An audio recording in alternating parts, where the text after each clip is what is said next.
प्राचीन काल में वर्णित निषद देश के राजा नल एक धर्मपरायण और पराक्रमी राजा थे। वहीं विदर्भ राज्य की राजकुमारी दमयंती अपूर्व सुंदर, गुणवान और बुद्धिमती थी। दोनों ने एक दूसरे की कीर्ति सुनकर मन ही मन प्रेम किया। राजा नल ने दमयंती के स्वयंवर के लिए एक हंस के माध्यम से अपना प्रेम निवेदन भेजा। हंस ने दमयंती को नल की कथा सुनाई और वो भी नल पर मोहित हो गई। स्वयंवर में जब देवता इंद्र, अग्नि, यम और वरुण दमयंती से विवाह हेतु आए तो उन्होंने भी नल का रूप धारण कर लिया। अब रानी दमयंती की बुद्धिमत्ता की परीक्षा थी। उसने अपने मन, आँखों और अंतरात्मा से असली नल को पहचान लिया और सभी देवताओं के सामने राजा नल के गले में जयमाला डाल दी। देवताओं ने दमयंती की सत्यता, प्रेम और भक्ति से प्रसन्न होकर आशीर्वाद दिया। कुछ समय तक सब कुछ शांत रहा, लेकिन काल चक्र घूमता है।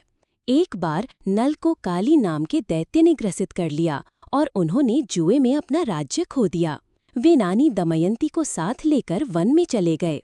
दैत्य के प्रभाव में आकर नल ने दमयंती को अकेला छोड़ दिया और स्वयं वन में भटकने लगे। अब कहानी का सबसे प्रेरणादायक भाग आता है, रानी दमयंती का संघर्ष। दमयंती ने हार नहीं मानी। वो अकेली जंगलों में भटकती रही, लेकिन अपने पतिव्रत धर्म और साहस से कभी विचलित नहीं हुई। अनेक कठिनाइयों का सामना करते हुए वो अपने मायके विदर्भ पहुंची। वहां भी उसने अपने दुख को छुपाकर धैर्य और विवेक से काम लिया। उसने खोज अभियान चलाया और अंततः अपनी बुद्धि और साहस से राजा नल को ढूंढ निकाला। नल ने एक बार फिर दमयंती को देखकर कहा, तुम जैसी पतिव्रता और साहसी रानी के कारण ही मेरा उद्धार हुआ।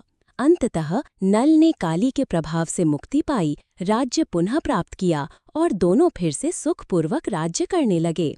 रानी दमयंती केवल सौंदर्य की प्रतिमूर्ति नहीं, बल्कि बुद्धिमत्ता, प्रेम, साहस और त्याग का आदर्श उदाहरण है। यह कथा बताती है कि नारी केवल प्रेरणा नहीं, संकट में मार्गदर्शक और रक्षक भी बन सकती है।